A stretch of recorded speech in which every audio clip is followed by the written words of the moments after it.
यदि आप उत्तराखंड के निवासी हैं तो अब तक आपको जानकारी लग ही गई होगी कि उत्तराखंड में शीघ्र ही एसआईआर की प्रक्रिया प्रारंभ होने जा रही है। एसआईआर के लिए आपके पास दो तरह का डेटा होना जरूरी है। पहला तो आपका नाम वर्तमान वोटर लिस्ट में होना चाहिए और दूसरा आपका या आपके किसी संबंधी का नाम 2003 की वोटर लिस्ट में होना चाहिए। ऐसे में हमारे यहाँ जो बहू बेटियां हैं, खासकर जो दूसरे राज्य की बेटियां उत्तराखंड में आकर बहू बनी हैं, उनको वर्तमान में अपना वोटर लिस्ट में नाम देखने में कोई समस्या नहीं आएगी, लेकिन 2003 का डेटा उनको अपने मैके से लाना होगा। तो अगर इस वीडियो को कोई उत्तराखंड की बहू बेटी देख रही है तो हो सकता है ये वीडियो उसके लिए काफ़ी यूजफुल हो। नमस्कार साथियों, स्वागत है आपका इस वीडियो में। आज इस वीडियो में हम इसी बारे में चर्चा करने जा रहे हैं। तो उत्तराखंड की जो बहू बेटियां हैं उनको 2003 का रिकॉर्ड कैसे क्या करना है। यदि आपका स्वयं का नाम 2003 की लिस्ट में है तो आप अपना डिटेल संभाल के रखिएगा, और आपका स्वयं का नाम 2003 की लिस्ट में नहीं है तो अपने मैके से अपने मम्मी या पापा का डिटेल मंगा लीजिएगा। आप अपना डिटेल कैसे कहाँ से ढूंढेंगे वो मैं दिखाना चाहूँगा। सबसे पहले गूगल में चलते हैं। गूगल में टाइप करेंगे CEO उत्तराखंड। हमारे पास उत्तराखंड चुनाव आयोग की वेबसाइट आ गई। CEO उत्तराखंड की वेबसाइट खोल देंगे।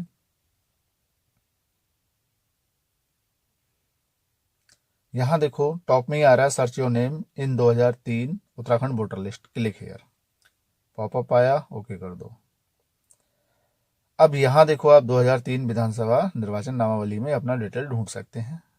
पहला है सेलेक्ट असेंबली, आपकी जो भी विधानसभा है आप सेलेक्ट कर लीजिए। सेलेक्ट बूथ, जो भी आपका बूथ है वो सेलेक्ट कर लीजिए और सर्च कर लीजिए। अगर आपको ये चीज़ नहीं ध्यान है तो सबसे नीचे देखो दिया है इपिक नंबर या मतदाता विवरण से अपना नाम खोजने के लिए यहाँ क्लिक करें। इसको क्लिक कीजिए। मतदाता पहचान पत्र संख्या से खोजें, लेकिन यहाँ ध्यान रखना ये है कि आपका मतदाता पहचान पत्र संख्या जो है वो 2003 का होना चाहिए। आप वो संख्या यहाँ डालिए और सर्च कर लीजिए नीचे। आपके पास नहीं है मतदाता पहचान पत्र संख्या 2003 का, कोई दिक्कत वाली बात नहीं, बगल में दिया है विस्तृत खोज। यहाँ देखो इतनी सारी डिटेल मांगी है, कुछ भरने की जरूरत नहीं है। ध्यान से देखो, रेड स्टार नाम और संबंधी के नाम पर है। आप अपना नाम और संबंधी का नाम, पिता या पति का नाम, ये दो नाम भर दीजिए और सर्च कर लीजिए। आपका डिटेल खुल के आ जाएगा। ये दो तरीके चुनाव आयोग ने दे रखे हैं। अब यदि आपका नाम उत्तराखंड की 2003 की लिस्ट में नहीं है लेकिन आप उत्तराखंड के ही निवासी हैं तो इसी तरह से आप अपने संबंधी यानी पिता या पति उन लोगों का डिटेल ढूंढ सकते हैं।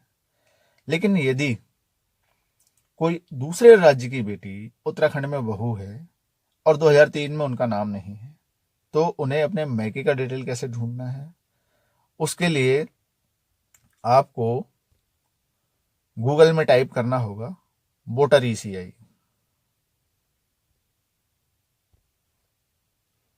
वोटर ECI पे देखो इलेक्शन कमीशन ऑफ इंडिया की साइट खुल गई। हम इसको खोलेंगे।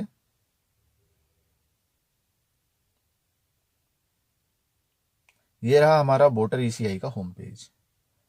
देखो राइट साइड में टॉप में ही दिया है फिल इनुमरेशन फॉर्म, उसके नीचे है search your name in last SIR। इसको क्लिक कर दीजिए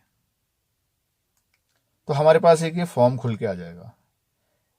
देखो यहाँ ढेर सारी डिटेल हमसे मांगी गई है और ये ब्लू कलर में दिख रहा है सर्च बाय इलेक्टोरल डिटेल, यानी हमारी डिटेल, हमारी मतलब हमारे गार्जियन की, यानी जो उत्तराखंड की बहू दूसरे राज्य की बेटी है वो यहाँ पर अपने माता या पिता का डिटेल भरेंगी, यानी अपने मैके से संबंधित डिटेल। और आप ये सब चीज़ें नहीं भरना चाह रहे हो तो बगल में है सर्च इन लास्ट SIR, इस पर क्लिक कर दो। अब आप अपना राज्य सेलेक्ट कीजिए। आप स्क्रॉल डाउन करके भी सर्च कर सकते हैं और टाइप करके भी सर्च कर सकते हैं। व्यू कर दीजिएगा। अब आपसे पूछ रहा है आपका डिस्ट्रिक्ट, आप अपना जिला सर्च कर लीजिएगा। जिले के बाद ये कह रहा है सेलेक्ट एसी, आप अपनी विधानसभा सेलेक्ट कर लीजिएगा। कोई भी एक विधानसभा सेलेक्ट कर लीजिएगा और शो कर दीजिएगा। अब इस विधानसभा में जितने भी बूथ हैं सारे खुल गए। देखो आपका जो बूथ है आप उसकी फाइल डाउनलोड कर लीजिए और उसमें डिटेल ढूंढ लीजिएगा। आपको अपने मम्मी या पापा की डिटेल मिल जाएगी और वो डिटेल आपको SIR के फॉर्म में भरनी होगी।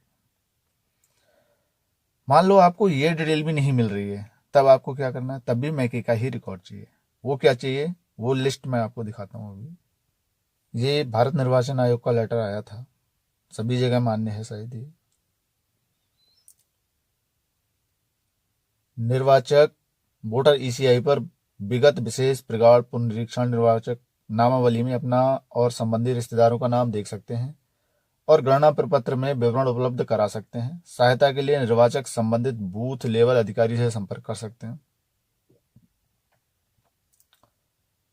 निर्वाचक रजिस्ट्रीकरण अधिकारी उन निर्वाचकों को नोटिस जारी करेगा जिनका गणना प्रपत्र में दिया गया विगत विशेष प्रगाढ़ पुनरीक्षण निर्वाचक नामावली का विवरण या तो उपलब्ध नहीं है या डेटाबेस से मेल नहीं खाता। नोटिस प्राप्त होने पर निर्वाचक को निम्नलिखित श्रेणियों के आधार पर अभिलेख उपलब्ध कराने होंगे। तो अगर आपका कहीं भी किसी भी ऑनलाइन डिटेल में आपका डेटा नहीं मिला तो आपको इनमें से क्या क्या देना पड़ सकता है वो देखो।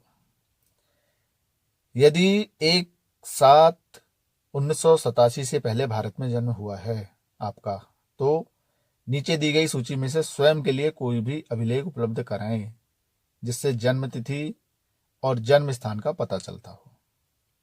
अब नीचे जो सूची दी गई है वो ये दी है, आप ध्यान से देख लीजिएगा। इनमें से कोई एक डॉक्यूमेंट देना है। देखो अभिलेखों की सांकेतिक संपूर्ण नहीं सूची यदि ऊपर उल्लेखित है तो स्वयं पिता और माता के लिए अलग अलग स्वसत्यापित अभिलेख जमा किए जाने हैं। यानी इस लिस्ट में से कोई एक कागज आप दे दीजिएगा। दूसरी कंडीशन है यदि आपका जन्म 1/7/1987 और 2/12/2004 के बीच भारत में जन्म हुआ है तो पहली कंडीशन है आप स्वयं का अभिलेख देंगे। दूसरी कंडीशन है माता या पिता में से किसी एक का अभिलेख, और अभिलेख कौन से, इसी सूची में से। तीसरी कंडीशन है अगर आपका जन्म 2/12/2004 के बाद भारत में हुआ है तब पहली कंडीशन आपको अपना डिटेल देना है, दूसरी अपने पिता का जी का देना है, तीसरी कंडीशन अपने माता जी का देना है, यानी तीनों का देना है। और चौथी कंडीशन इन्होंने दी है यदि अभिभावक में से कोई भी भारतीय नहीं है तब है उस कंडीशन में। तो अगर आपका जन्म 1987 में 1 जुलाई से पहले हुआ है तो आपको एक कागज देना है, और 1987-2004 के बीच में हुआ है तो आपको 2 कागज देने, एक अपना एक पिताजी का या माताजी का, माता पिता में से किसी एक का। तीसरी कंडीशन में यदि आपका जन्म 2 दिसंबर 2004 के बाद हुआ है तब आपको 3 कागज देने होंगे, एक अपना, एक माताजी का, एक पिताजी का। और कागज कौन से हैं भाई, ये इतनी बड़ी लिस्ट है, इनमें से कोई एक कागज होगा आपके पास। आपका जन्म प्रमाण पत्र हो, जाति प्रमाण पत्र, स्थायी निवास प्रमाण पत्र, या किसी संस्था द्वारा जारी किया गया कोई मैट्रिकुलेशन या शैक्षणिक प्रमाण पत्र बोर्ड या विश्वविद्यालय द्वारा, जहाँ नागरिकता रजिस्टर है वहाँ नागरिकता से संबंधित हो। बहुत सारी चीज़ें हैं, आप देख लीजिएगा इसमें जो भी चीज़ें लिखी हैं। तो किसी को परेशान होने की ज़रूरत नहीं है। पहले तो आपको आपके फैमिली मेम्बर का डिटेल ऑनलाइन ही मिल जाएगा, नहीं मिलता है तो इनमें से किसी चीज़ के लिए आप ढूंढ के रख लीजिएगा। आशा करते हैं आपके लिए ये वीडियो काफ़ी यूजफुल साबित हुआ होगा। बाकी वीडियो में यहाँ तक बने रहने के लिए बहुत बहुत धन्यवाद।